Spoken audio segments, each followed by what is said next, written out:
Boa noite a todos. Sejam todos bem-vindos para mais um workshop da Aliança Cultural Brasil-Japão. Hoje vai ser o nosso 61º workshop. No começo a gente tinha anunciado que era o 60º, né? Mas como a gente acabou incluindo um especial da Copa do Mundo, este acabou se tornando o 61º, que ao mesmo tempo é o 25º workshop de ditados populares japoneses, que nós temos realizado desde 2023 de forma aberta para o público em geral. Antigamente, os nossos workshops eram restritos aos alunos da Aliança Cultural Brasil-Japão. E o tema de hoje é aves, mas antes de iniciar, gostaria de fazer uma breve apresentação da nossa instituição. Aliança Cultural Brasil-Japão, que foi fundado em 1956, então este ano completamos 70 anos. O nosso primeiro presidente foi o Guilherme de Almeida, também conhecido como o Príncipe dos Poetas. Ou seja, é uma associação que nasceu da união e da colaboração entre intelectuais brasileiros e a liderança da comunidade japonesa no Brasil, na década de 50. Temos como a missão o desenvolvimento do intercâmbio cultural entre Brasil e Japão, e nossa principal atividade no momento é o ensino de línguas, utilizando o método New Progressive. Mas também realizamos diversos eventos culturais, como cursos de Ikebana, Origami, Shodo, Washie, Mangá, e também eventos presenciais, e agora também os virtuais, como este workshop de Kotowaza.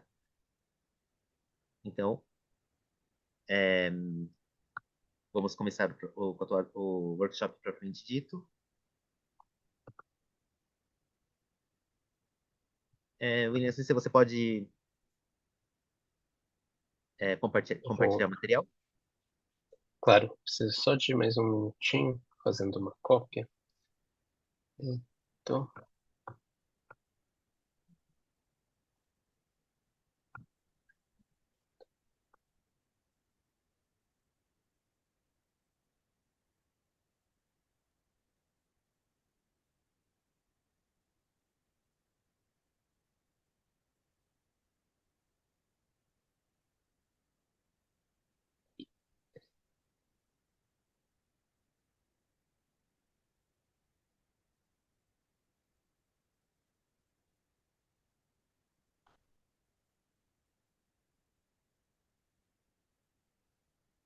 Então, acho que eu vou antecipando, enquanto isso, algumas instruções sobre o nosso workshop, né? Aqui no workshop, neste workshop, nós apresentamos os diversos ditados populares e a gente divide de uma forma didática como Kotowaza, Hanyoku e Yojijukugo. Só que não é uma divisão totalmente clara. É, Às vezes, um Kotowaza pode ser, ao mesmo tempo, um Yojijukugo. E não sei se você já está compartilhando. eu mandei o arquivo, compartilho a tela também? Sim, por favor, pode ser. Claro,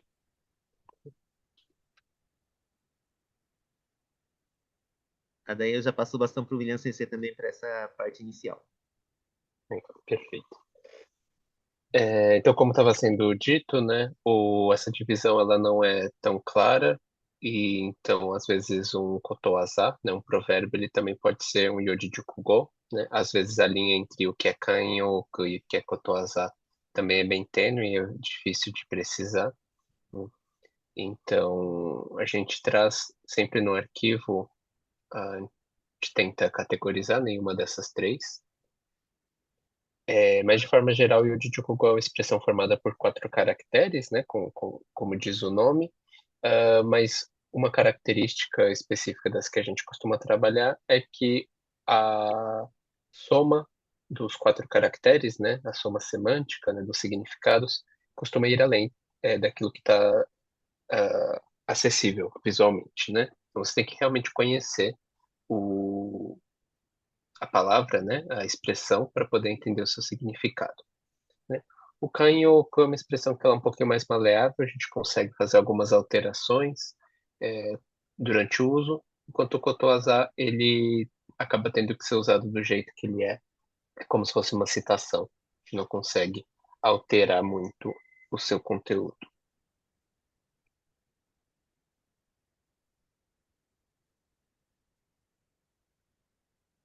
Então vamos para nosso primeiro kotowaza do dia, que também é um Yomoji Jukugo, né? Conforme nós temos aqui a marcação no canto superior direito. Então, é o Isseki Nicho. Esse acho que é um dos kotowaza mais conhecidos pelos japoneses. É,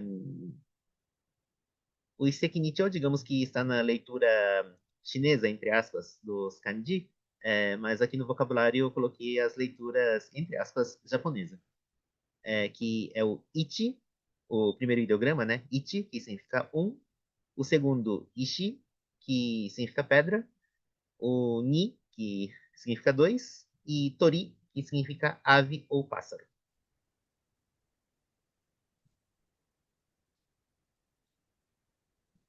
William, você tem algum comentário? É, não, acho que só para ao pé da letra, então, seria, né? Algo como uma pedra, dois pássaros. E conforme vai ser explicado a seguir, acho que vai ilustrar bem o que a gente quis dizer com o Yojiyu Kugo, que só o conteúdo que os quatro caracteres trazem, né? Não é, às vezes, o suficiente para a gente entender a expressão. Embora essa daqui tenha alguns paralelos, né, em outros idiomas, ela inclusive veio, acho que do inglês, uma tradução direta do inglês, então talvez alguns já tenham sacado de qual se trata. Então, assim, quem tiver palpite de o que significa, pode escrevendo no chat, a gente vai lendo. Mas daí esse a gente já vai explicando logo de cara. Bom, Iseki Nicho é uma pedra, dois pássaros. Então, é o ditado popular equivalente ao nosso matar dois coelhos com uma cajadada. Ou seja, quando é o provérbio que nós utilizamos em japonês, é quando um único gesto gera diversos benefícios. E uma curiosidade que eu sempre falo quando eu coloco esse provérbio é que no Brasil a gente fala que matar dois coelhos com uma cajadada. E por outro lado tem digamos, o antônimo, o contrário desse provérbio, que é mais vale um pássaro na mão do que dois voando. Ou seja, no caso do Brasil, é, quando você tem vantagem com um coelho, e quando você tem o prejuízo é com pássaros. Curiosamente, no Japão é o contrário, porque Iseki Nicho, então, uma pedra, dois pássaros, você tem a vantagem quer dizer, você demonstra vantagem com o provérbio de pássaro, e por outro lado, temos o Nito ou mono wa itomo ezu, que traduzindo literalmente seria aquele que persegue dois coelhos não consegue nenhum coelho. Então, na língua japonesa, o coelho é utilizado no ditado popular do prejuízo. William, você colocou aqui no chat, né?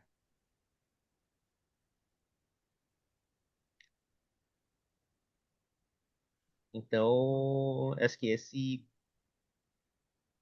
é isso, né? Precisamos colocar algum exemplo, senão já passamos para dois.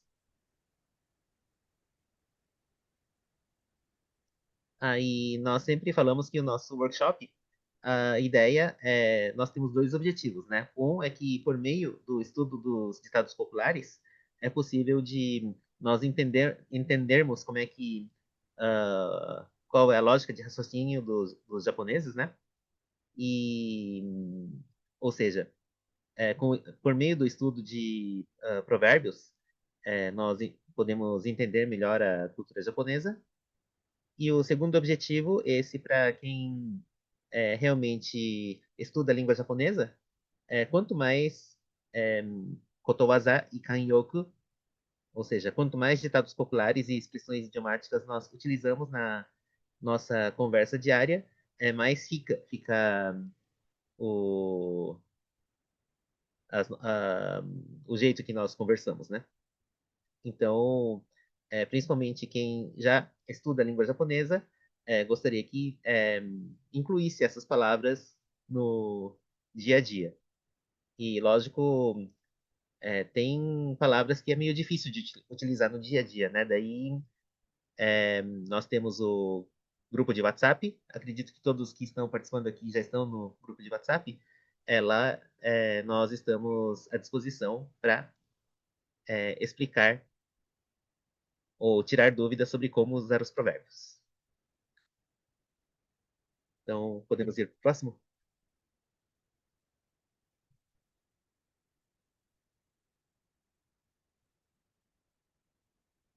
Então, o segundo provérbio, Tatsutori ato ni gosazu. Tatsu. Tatsu geralmente é levantar, né? É uma pessoa que está sentada, levanta, então é tatsu. Só que nesse caso, pelo significado do provérbio, traduzimos como alçar voo. Porque tem a palavra tobitatsu, por exemplo, né? Quem gosta de anime, a música Bluebird do Naruto também tem esse Tobitatsu, né? É, Traduzimos aqui como alçar voo, no caso deste provérbio. Daí, tori, que é ave ou pássaro, ato. Ato dá para escrever de diversas formas, em diversos kanji, diversos ideogramas, e conforme o ideograma que a gente escolhe, tem significados diferentes, né? Então, esse ato seria rastro. E nigosu é a palavra traduzindo de uma forma mais literal, enturvar, mas que tem um significado assim de sujar. Daí a parte gramatical passa para o William Sensei. Então aqui a gente tem o verbo, né, tatsu. Ele está qualificando diretamente a palavra que vem em seguida, que é tori. Né? Então, tatsu, a gente ouve bastante que em japonês o verbo vem no final da sentença, né? Mas no caso em que o verbo está qualificando diretamente, ele vem antes daquilo que ele qualifica. Então, tatsutori é o pássaro que alça voo, nesse caso aqui, né? A partícula o, ela faz a ligação para marcar o objeto direto, né? Então, ato nigosu seria algo como, né, sujar o que você deixa para trás, né? Mas aqui a gente tem nigosu numa forma negativa, nigosazu, né? É uma forma que é muito comum em provérbios e expressões idiomáticas, mas que não é a forma negativa mais comum que vocês vão encontrar enquanto estudam o japonês básico até o intermediário, não é uma forma mais rebuscada, digamos assim. Então, ao pé da letra, a gente teria algo como o pássaro que alça voo não deixa rastros, né? Ele não suja, ele não bagunça o local onde ele estava. Acho que esse é um ditado popular muito utilizado no Japão, porque, assim, ah, bom, o pássaro que alça voo, ou seja, o pássaro que sai do lugar, não deixa a sujeira no lugar onde ele esteve. Então, eu acho que muitas pessoas aqui conhecem como é que funciona lá no Japão, que todo mundo costuma carregar o seu lixo de volta para suas casas, né? Tipo, é muito difícil hoje em dia você ver lixo nas ruas, porque todo mundo tem, digamos, essa mentalidade de não deixar o local sujo. E esse provérbio provavelmente vai aparecer de novo nos jornais nesses dias, porque estamos na época de Copa do Mundo, né? E na Copa do Mundo é muito famoso aquele movimento que os japoneses fazem, que na hora que termina o jogo, na hora de sair do estádio, eles limpam uh, o, todo o lixo. Quer dizer, não deixa lixo nos estádios. E até teve uma coisa interessante, que acho que foi na Copa de 2018. era 18, que o Japão jogou contra o Senegal.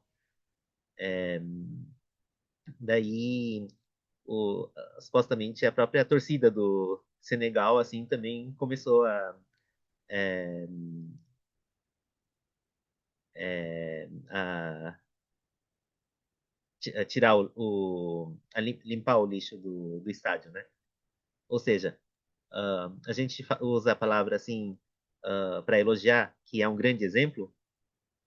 No meu ponto de vista, assim, eu acho que usar a palavra exemplo só começa a fazer sentido de verdade quando alguém imita ou alguém segue o exemplo, né? Então, acho que esse jogo foi um grande exemplo que a torcida do Japão fez um gesto muito legal e que isso chegou a ser um incentivo para outras pessoas.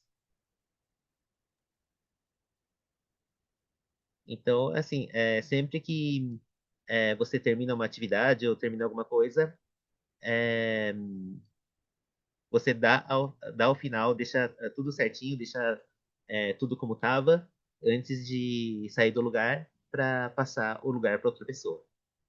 E outra questão assim desse provérbio é que o Japão é uma cultura assim que é, tem um ciclo anual, né? Seja o ano letivo, o ano fiscal, começa no mês de abril e termina no mês de março. Então, as escolas começam no mês de abril, é, você entra numa empresa no mês de abril, e depois que você está na empresa, a cada mês de março, eventualmente você é enviado para filiais de outras cidades, ou mesmo dentro da própria empresa, você muda de departamento. Então, o mês de março para abril é esse mês de muitas mudanças. Então, tem essa coisa que no momento que você vai embora do seu lugar, você deixa tudo preparado, tudo bonito para o seu sucessor. Tanto no sentido de deixar tudo limpo, organizado, e também no sentido de você conseguir transmitir para o seu sucessor qual que é o seu trabalho, né? É o que os japoneses falam de kitsugi, que é dar essas orientações de continuidade. Da minha parte é isso. Aí,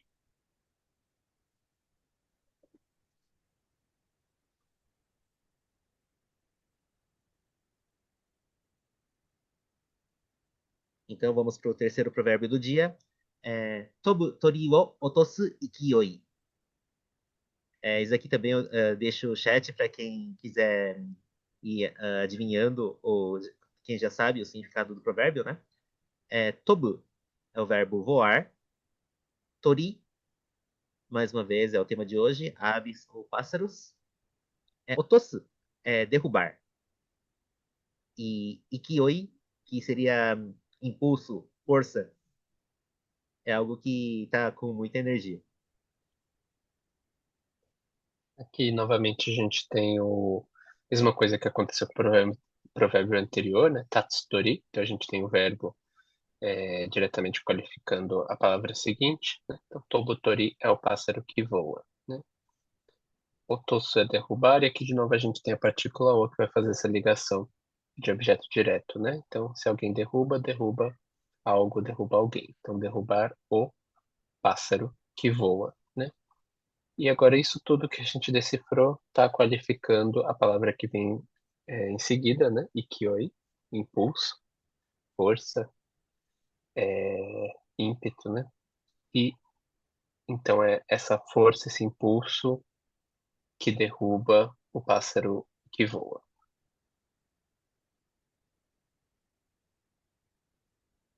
Então, já partindo para a explicação do provérbio, este provérbio é meio que uma forma de adjetivar, ou seja, de dar uma qualidade assim a uma pessoa ou alguma coisa assim que está com muita energia, que está trazendo grandes resultados em curto espaço de tempo. É, confesso que agora eu não vi a etimologia desse provérbio, né? Mas quer dizer que, pegando só o significado, é uma pessoa que está com tanta energia, tá com tanta força, assim, que ele até consegue derrubar os pássaros que estão no céu. No céu. E o exemplo de uso desse provérbio é, por exemplo, é, vou trazer o luta de sumô, né? Luta de sumo tem diversas categorias e você vai sendo promovido a cada vez que você ganha 8 de 15 lutas em cada temporada. 8 de 15 significa metade mais um, né? Daí, quanto mais você vai ganhando, você vai sendo promovido. Daí, se um lutador, desde a sua estreia, vai ganhando assim pelo menos 8 ou 10 lutas por temporada, ele vai subindo cada vez mais. E se ele chega a um nível alto assim em curto tempo, pode-se dizer que é Tobutorio Otosu Ikiyoi de Shoshin Shitekita. Foi sendo promovido com um Tobutorio Otosu Ikiyoi.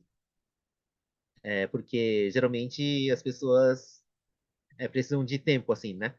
É, para ir subindo no ranking. Mas se realmente a pessoa tem um desempenho extraordinário, podemos usar esse provérbio. E outra coisa, podemos dizer assim também, por exemplo, de artistas do showbiz, que apareceu de repente e já começou a lançar diversas músicas assim de sucesso, participou de, ou melhor, apareceu no primeiro lugar de diversos rankings, ou já ganhou vários prêmios no primeiro ano de atividade. Então podemos dizer que esse artista, esse cantora, é, fez a sua estreia e avançou com um Tobutorio Otosuikyo. A pessoa foi promovida, subiu na vida ou ganhou destaque com uma energia que derrubaria os pássaros que estão no céu. Esse é o significado desse provérbio.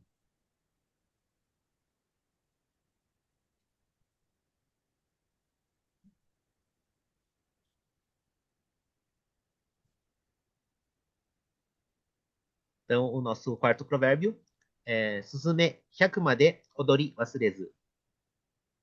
Suzume é o tipo de um pássaro, mais exatamente o pardal. A palavra Suzume é muito frequente lá no Japão, né? Tanto que, quer dizer, não digo tanto que, mas até existe o filme, né? O Suzume no Tojimari, recente, do uh, Makoto Shinkai.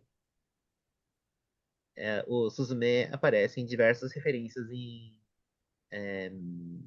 conteúdos japoneses. Enfim, é o pardal. Aqui no provérbio, tá simplesmente hyaku, mas aqui na explicação do vocabulário, no vocabulário eu coloquei hyakusai, que significa 100 anos. Made, que é o até. Odori, que seria a dança, bailado. E o verbo wasureru, que é esquecer.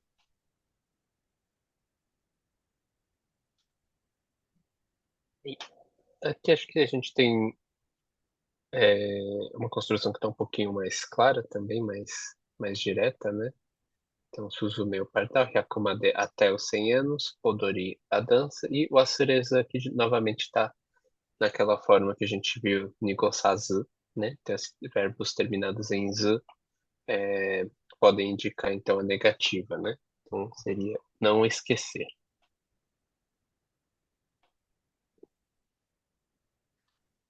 Então, a tradução literal do provérbio, o pardal não esquece a dança até os 100 anos. Então, acho que na língua portuguesa também a gente tem alguns equivalentes, né? Mas é o significado assim de que aquilo que você aprende na infância vai pelo resto da sua vida até é, você atingir 100 anos, ou, enfim, quando você tiver uma idade bem avançada. Daí, acredito que esse provérbio dá para usar tanto em situações boas como em casos ruins. Tipo, quando você tem algum tipo de, é, como vou dizer, algum mau costume, às vezes, tipo, ah, vou falar o meu mau costume, né? Eu sempre, eu não sou uma pessoa muito pontual, atraso 5 minutos, ah, na, na época na época de estudante, na época de estudante nem tanto, mas é, às vezes eu sou assim do tipo que chego bem na hora, desde aquela época, agora também, prometo tentar melhorar. Mas eu acho que esse Suzume Hyakumaden Odori Wasureza dá para usar no lado ruim, mas acho que é mais comum usar no lado positivo. Por exemplo, uma pessoa que é, li- ah, por exemplo, um engenheiro, uma pessoa que sempre trabalhou assim, construindo ou consertando coisas, mesmo depois de ter aposentado, de repente conseguiu outra ocupação assim de é, manusear coisas, né? E fez sucesso nessa segunda carreira.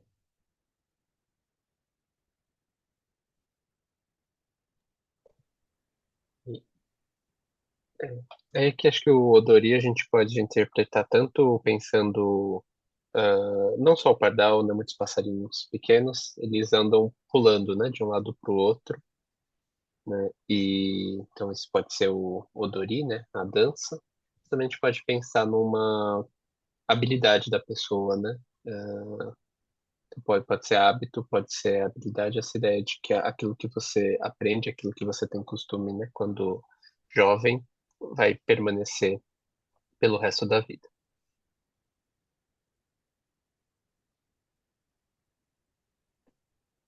Acho que um provérbio semelhante que já vimos em outro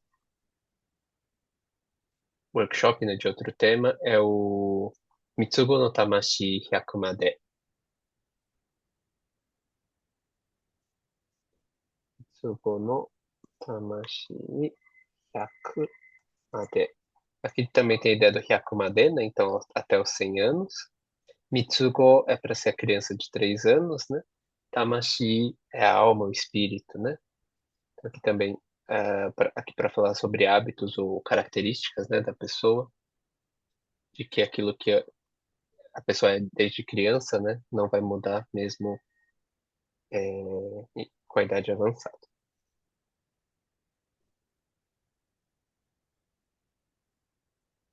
Então, só repetindo esse ponto que eu acho que o Mitsugo no Tamashi Hyakumade tem tem esse lado de ser um provérbio do lado mais positivo, né? O Suzume Hyakumade, no caso do Suzume Hyakumade Odori Wasureza, é, eu particularmente tenho a impressão que é mais para assim maus costumes que você tem, tipo a questão do atraso que eu falei, ou de acabar dormindo demais de manhã, ou ser uma pessoa super esquecida. Mas recentemente eu tenho visto este Suzume Hyakumadeu do Oribasureza também em situações positivas, da mesma forma que o Mitsugo no Tamashi Hyakumade. Como tem aqui no comentário, no Brasil tem o pau que nasce torto, nunca se endireita, né? Eu acho que como para entender o provérbio, acho que é um equivalente bem adequado. Inclusive nessa conotação de ser algo negativo, né?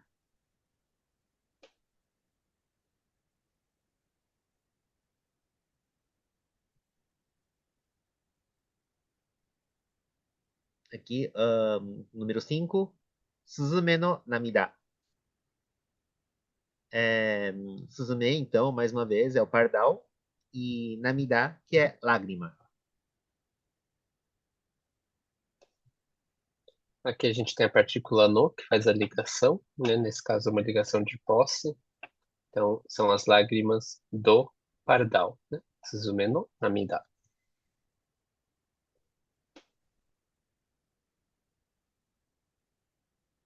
Então, Suzume no Namida. É, Suzume já é um pássaro pequeno, né? É um pardalzinho. Então, a lágrima de um Suzume, a lágrima de um pardal é algo, é uma quantidade muito pequena.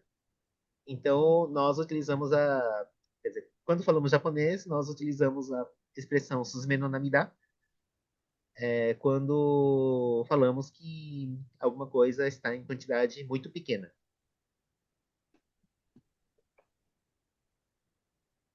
Eu acho que um exemplo clássico é assim, puxa, trabalho bastante, trabalho o dia inteiro, o mês todo, tal, mas o que sobra no final do mês de dinheiro é um Suzume no Namida. O dinheiro que resta no final do mês é tão escasso quanto a lágrima de um pardal. Uhum.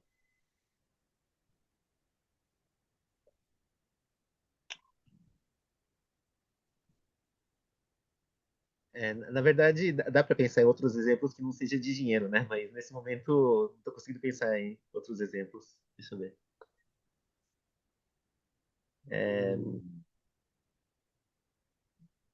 É, sim. É, eu comprei um monte de chocolate para mim, para ir comendo aos poucos. Só que quando percebi, em uma semana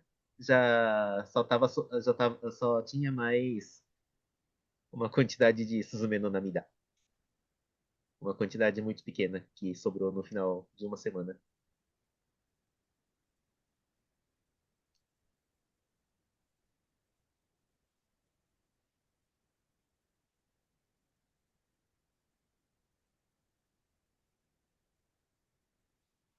Então, número 6, Oshidori Fufu.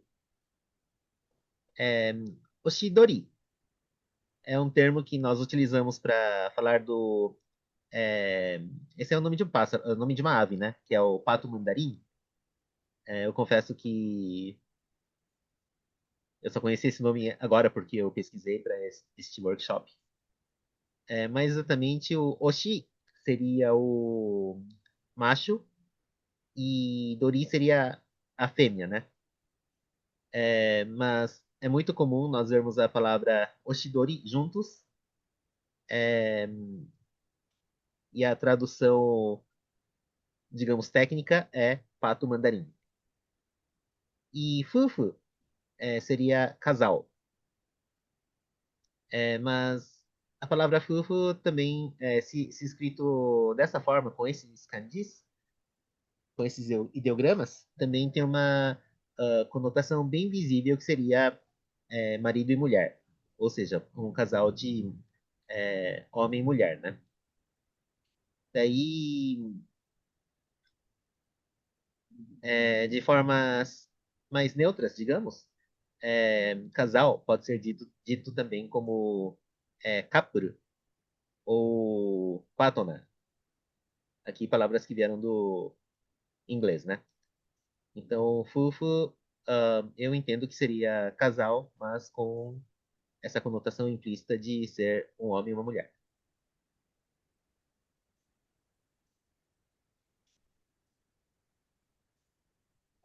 Pra, caso alguém não conheça, né, o Oshidori, é esse pássaro aqui.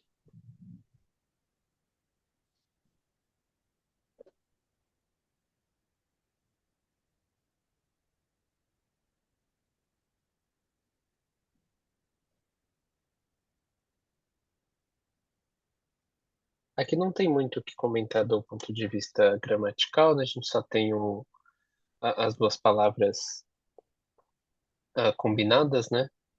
Mas ligando assim, né? Transformando uma coisa só, a gente entenderia como um casal de, né? Um casal como os patos mandarim.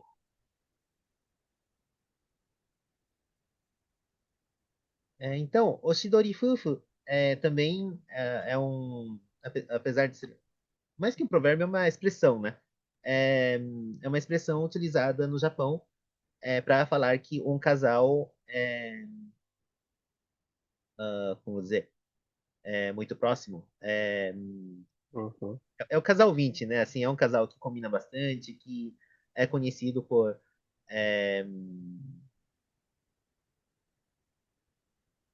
é, nossa, fugiu a palavra, mas assim, é aquele casal que não briga, que tá sempre junto, que sempre fazem as mesmas coisas.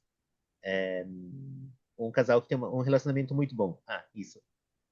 Oshidori Fufu digamos, uma palavra utilizada para adjetivar um casal que tem um relacionamento muito bom.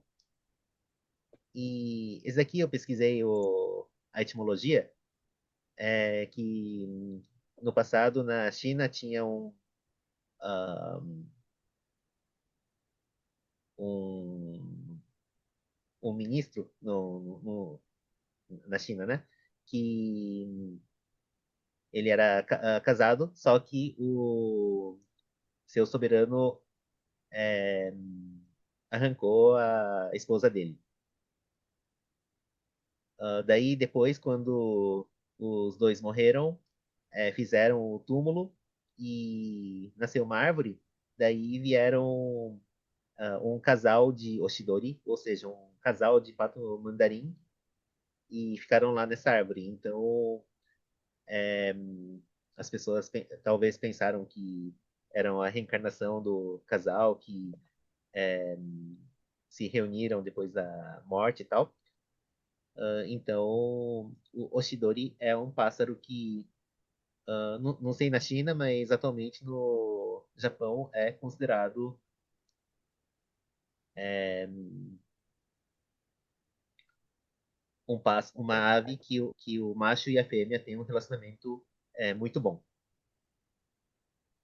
Então, quando a gente liga a televisão em programas de variedade e a gente vê algum casal de artistas que está sempre junto, que nunca teve nenhum rumor assim de um pular cerca, daí às vezes esse casal é chamado de Oshidori Fufu.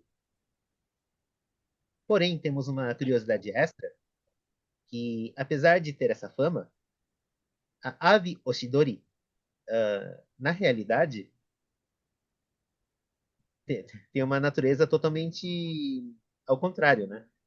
É, é uma ave que a fêmea muda de macho todo ano e eles não criam os filhos juntos. É a fêmea que cuida sozinha do,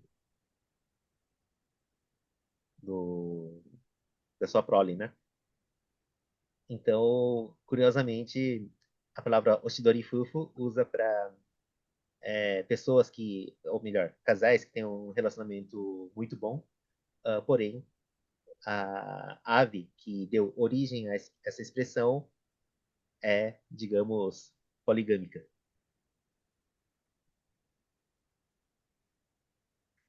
Nossa, ele nem ajuda a pagar a pensão, sacanagem.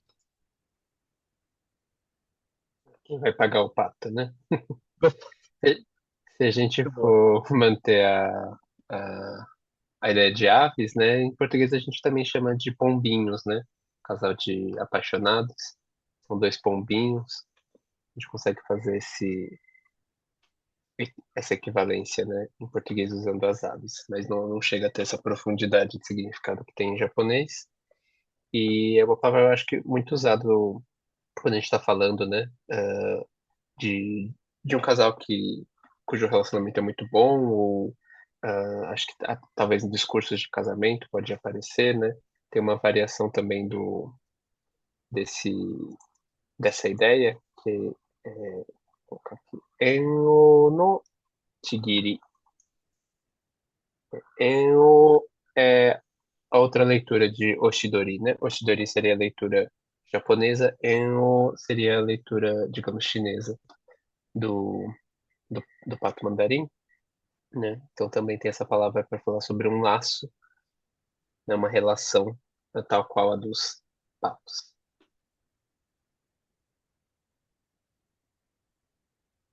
Agora o William CC levou o nível lá para cima, que hoje, na verdade, eu escolhi provérbios e expressões que são bem simples, né? Que todos os japoneses conhecem e que dá para usar tranquilamente, né?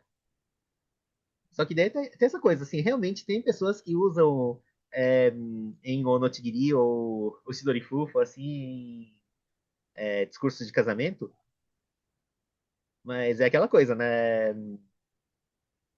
É tipo de termo que, a gente tem que tomar cuidado, porque popularmente as pessoas acham que tem um significado positivo, só que, como eu expliquei agora, se vê a etimologia, tem essa contradição, né?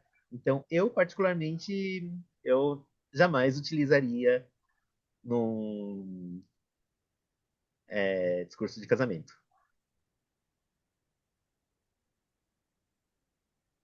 Aí, vou só acrescentar uma palavra aqui, já que falamos do capuru e do patona. Eu vou fugir do provérbio, tá? É só uma curiosidade adicional. Antigamente, no Japão, se usava a palavra abeku para falar de casal, principalmente enquanto ainda são namorados, né? Porque na acredito que na década de 60, 70, não sei se antes disso, o Japão trazia muitas palavras da França. Então, se dizia que quando um casal de namorados ia para praia, por exemplo, ou que está cheio de casais na praia, as notícias daquela época diziam Umi ni wa takusan no abeku ga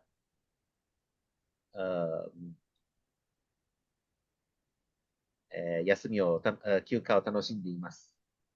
Muitos casais estão aproveitando suas férias ou feriado.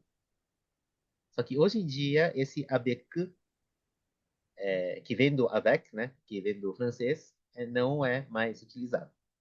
Mas se de repente aparecer num filme, num anime assim, significa casal.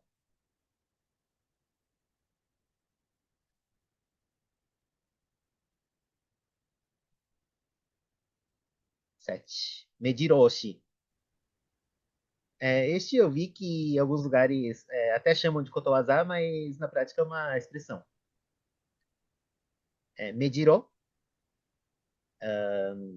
traduzindo literalmente, é olho branco, e pelo que eu pesquisei agora, o nome do pássaro também é olho branco, mais exatamente olho branco japonês.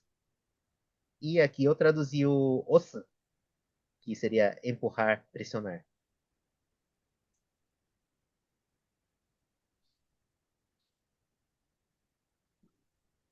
Esse aqui é o Mediro.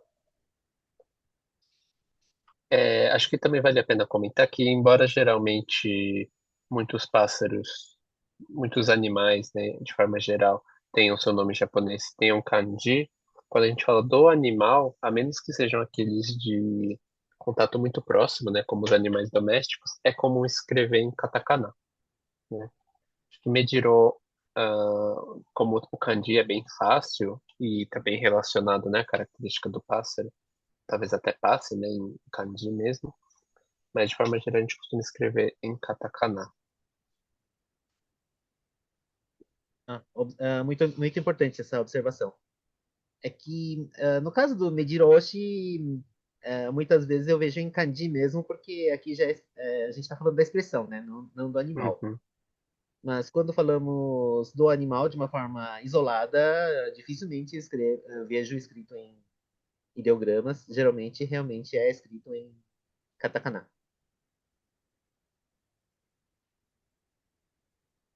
Alguém aqui viu o post do Instagram desse workshop? A ilustração que nós escolhemos? Pois o provérbio que nós apresentamos no post de Instagram é exatamente o Mediroshi. Como é que a gente escreveu lá mesmo? Uma aglomeração de provérbios interessantes. Ah, obrigado. Então, para quem ainda não viu o nosso post do Instagram, que nós postamos no dia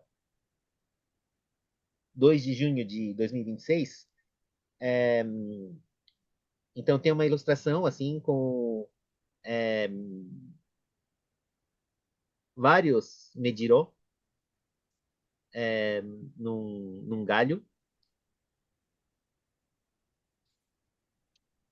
Assim, é que o. Ah, obrigado, Vinícius. São vários pássaros do tipo Mediro que estão nesse galho, estão todos juntos.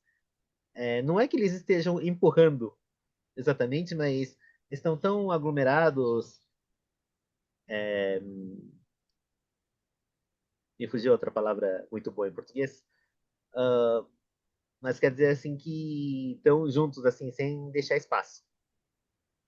Então, a expressão mediroshi nós utilizamos quando falamos em japonês e nos referimos a uma situação que tem muitas atrações em sequência. Por exemplo, agora, daqui exatamente um mês, aqui em São Paulo, vai ter o Festival do Japão, né? Aqui na Expo São Paulo, no Jabaquara. Então, se você vai no palco, quer dizer, se você vai no palco, vai ter diversas atrações interessantes. Se você visita a feira inteira, assim, tem diversas atrações também. Então, podemos dizer que Nihon Matsuri de wa 素敵なイベントが目白押しだ. Ou seja, se você vai no Festival do Japão, é, tem uma grande quantidade de eventos interessantes, que é como se fosse que podemos dizer que é um Mediroshi. Tem uma grande quantidade de eventos que nós podemos comparar aos olhos brancos se aglomerando no mesmo galho. Vamos ler um comentário. Lembrei que tem uma família de cavalos de corrida que são nomeados Mediro. Mediro Queen, Mediro Bright. Boa pergunta. Eu já ouvi falar dessa forma de nomear os cavalos também, só que vamos pesquisar então. Vamos fazer o seguinte, vamos só terminar até o 10, daí a gente faz um pequeno intervalo e a gente dá uma pesquisada, já que a gente está no 8, né? Então, o próximo. Hato ga mame deppo o kutta yo. Hato é a pomba, o pombo, é a ave desse provérbio, né? Mame deppo é um tipo de brinquedo muito feito muito utilizado no Japão. Eu acredito que na Inglaterra também tem, né? Porque tem essa tradução, pea shooter. É uma armação feita de bambu e você coloca o mame, que é o grão de soja, o feijãozinho. Você arma nessa arma de brinquedo e você dispara esse feijãozinho. É uma arma de brinquedo montada com bambu, pelo menos a versão japonesa. E ku é uma forma mais vulgar, uma forma mais popular de dizer comer. Porém, é importante deixar marcado assim que esse tipo de expressão tem esse Hatogamame Deppo Kurao, ou também tem o Omedama o Kurao, que vamos explicar numa outra oportunidade, que a expressão usa a forma vulgar, né? Então, mesmo que você está falando com o seu superior, você não pode falar Mame Deppo Itadakimashita, Mame Deppo Gotsou ni narimashita. É uma frase pronta, por assim dizer. Então você não substitui esse ku por tabemashita, itadakimashita ou alguma outra forma mais formal.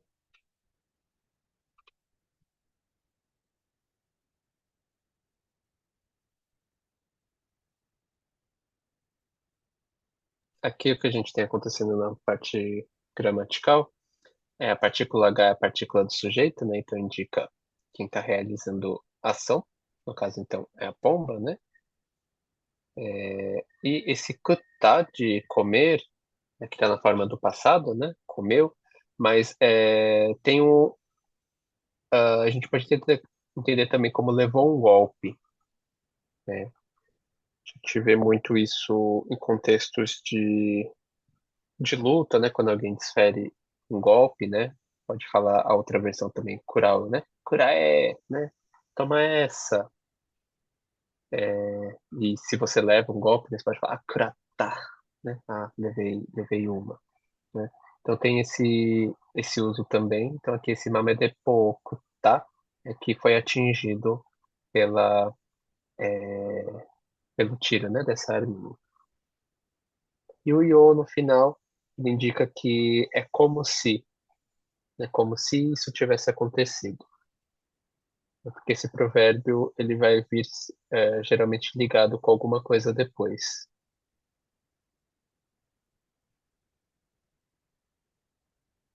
Desculpa, é como se tivesse acontecido no sentido de uma comparação, né? A pessoa está tal como um pombo que levou um tiro nessa arminha de brinquedo.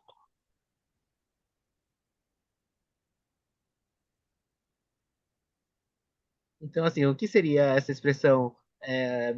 A pessoa está como um pombo ou uma pomba que tomou um, um tiro de grão na testa. Quer dizer, não está escrito que é na testa, né? Mas na minha imagem é. Na minha imagem, ou em muitas ilustrações que eu vi, geralmente aparece na testa mesmo, né? É assim. Bom, eu nunca tentei fazer alguma coisa parecida, mas ah, se o pombo leva uma soja um feijão na testa, assim, deve ficar meio atônito, assim, né? Até existe um termo chamado meo maruksuru, que o olho fica redondo, de é um espanto, mas assim, fica meio atônito, né? Fica meio sem reação. Então, se a pessoa fica é, bem assustada, abalada, assim, tal, só que sem mostrar uma reação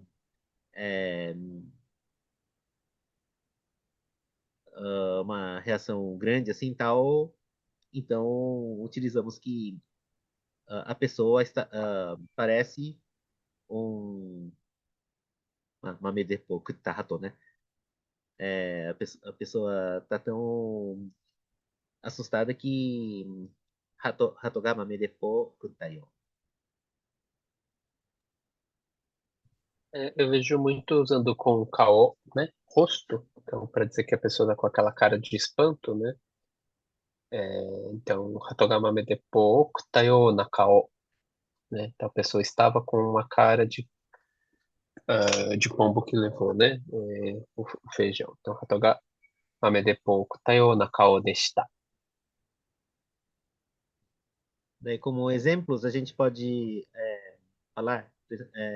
Agora há pouco eu falei daquela questão que no Japão é comum de todo mês de março as pessoas receberem, os funcionários receberem ordens para mudar de departamento ou mudar de cidade, né?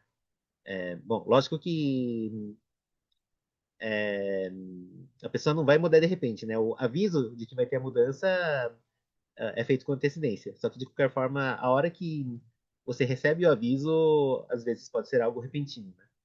Então, se o chefe fala para o funcionário que o funcionário de repente vai mudar do Japão para o Brasil, e esse funcionário nunca tinha saído do Japão, daí ficou tão surpreso que ficou parecendo um pombo que tomou grão na testa, um feijão na testa. Aliás, me desculpe, esse testa, como eu falei anteriormente, é a imagem que eu tenho, tá? Não sei se tem que ser, não sei se tem que ser na testa. Ou daí, assim, é, dois amigos, ou no caso, é, um homem e uma mulher, né? É, de repente, o rapaz pede a amiga em casamento, a, a menina não estava pensando nada nesse sentido, não tinha nenhum, pelo menos no pensamento dela, não tinha nenhuma situação que mostrasse que eles estavam namorando. De repente, o homem pede a mulher em casamento, daí ela fica com Hatogama Mame pouco Tayo.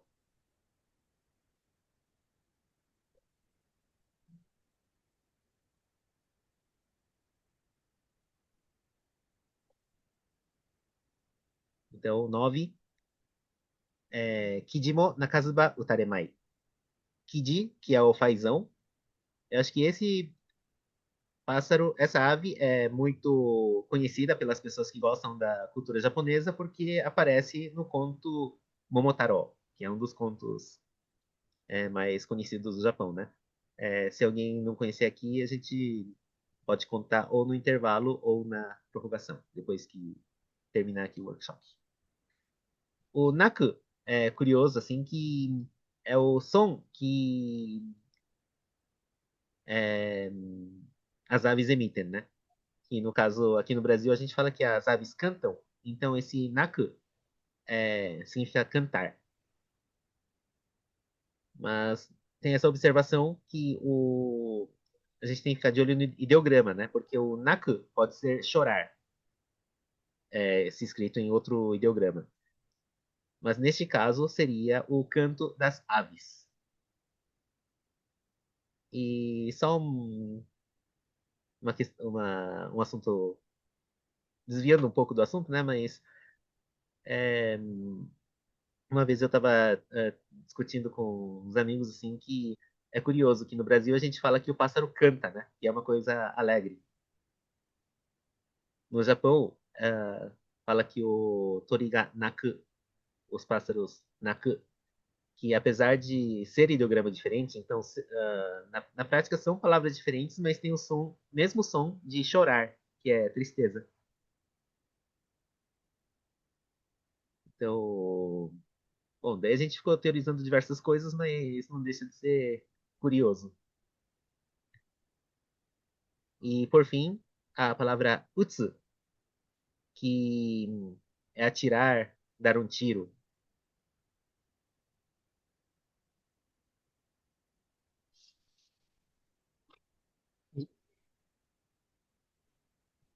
E aqui a gente tem, então, duas, duas, bom, uma forma mais arcaica, né, do que a outra, mas esse nakazuba, né, então tem o zu, que a gente já viu de negativa, né, esse ba é de condicional. Na língua moderna seria algo como nakanakereba, né, então se não cantasse, se não emitisse som, né. O mo, geralmente a gente traduz como também, né, e utaremai, então o verbo utsu, de atirar, na forma passiva, utareru, então levar um tiro, e mai indica, é, não sei, vai kana? A probabilidade negativa, né? Então seria algo como utarenai daro, utarenakatta daro, né?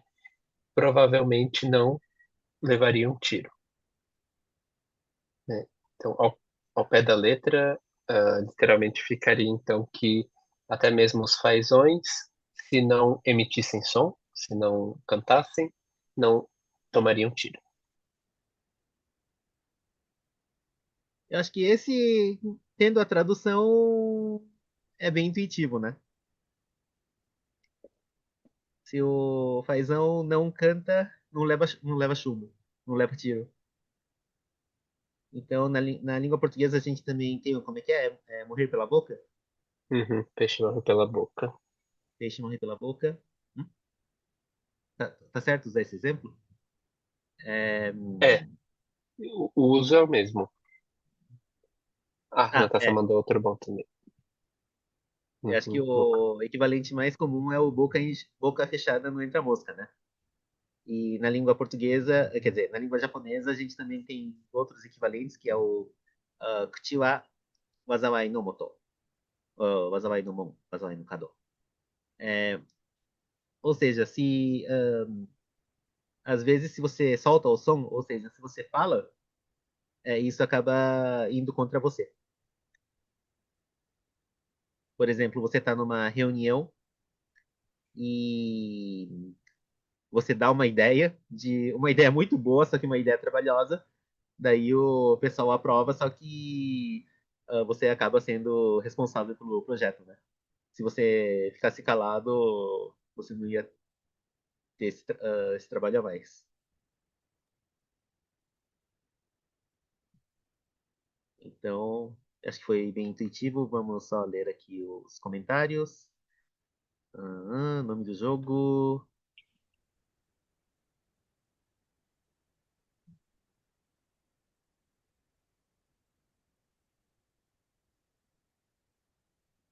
Umineko no naku koro ni.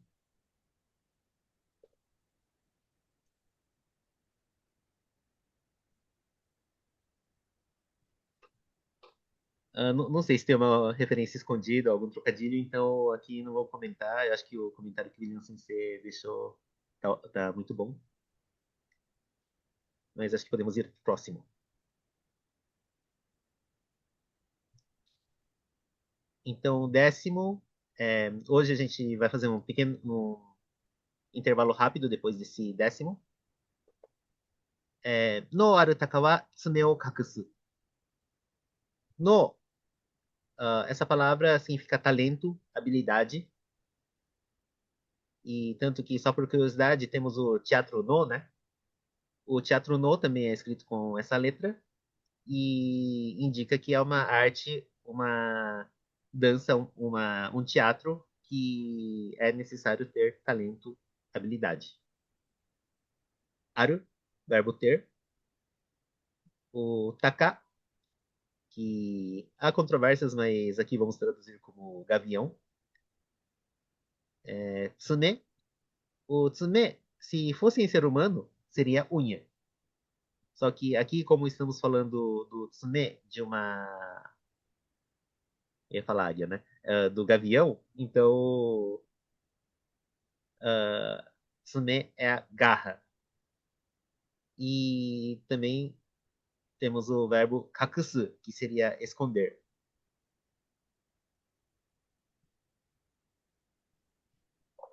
Aqui de novo a gente tem então essa utilização de um verbo antes de um substantivo para qualificar. Então, no arutaka é o gavião que tem habilidade, que é talentoso, né? Particular é de tópico, então a gente vai falar alguma coisa sobre esse gavião. E tsume o kakusu seria esconder as garras, né? Então, literalmente ficaria algo como o gavião talentoso esconde as suas garras.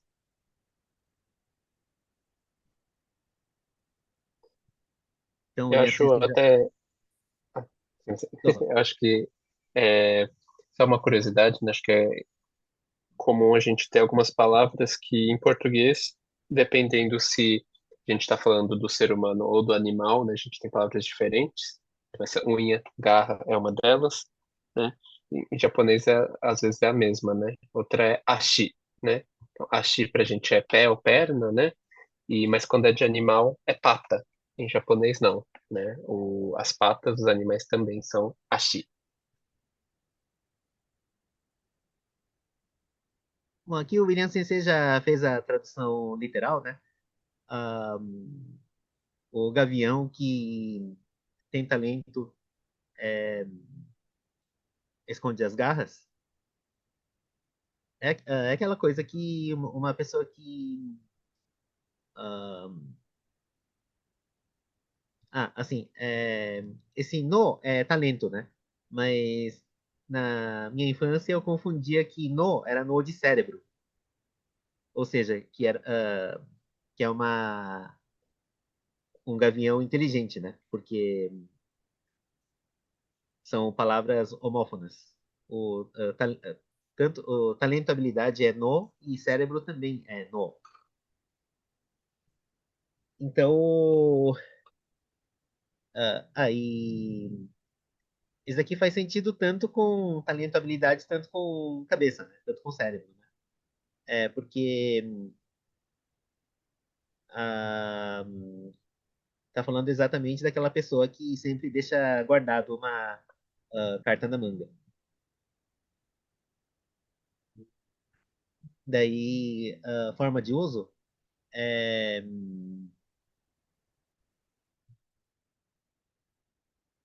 tipo uma pessoa que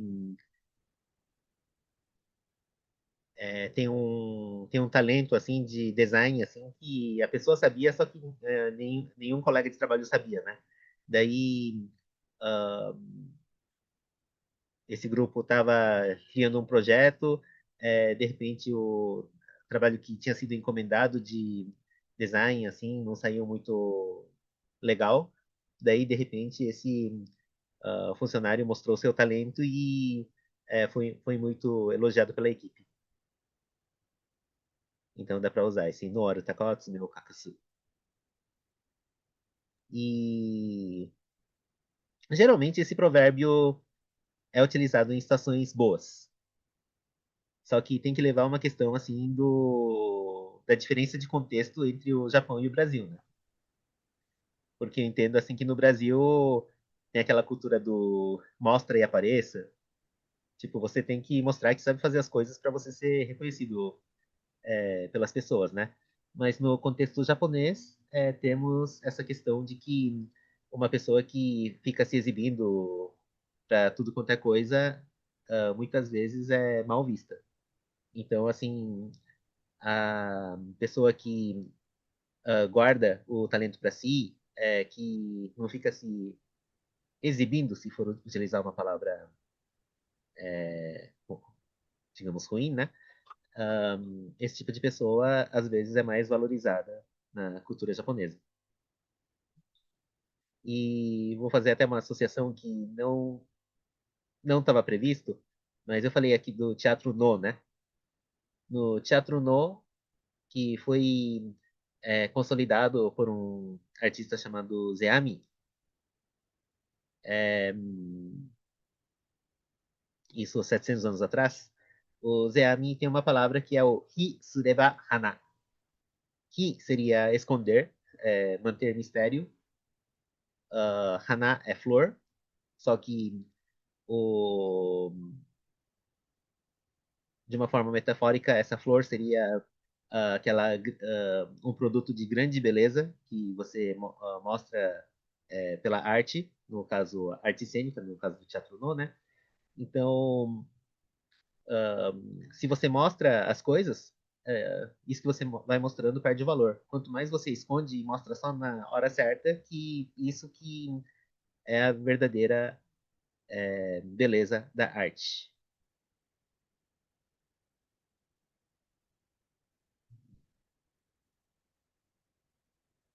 Então, 10.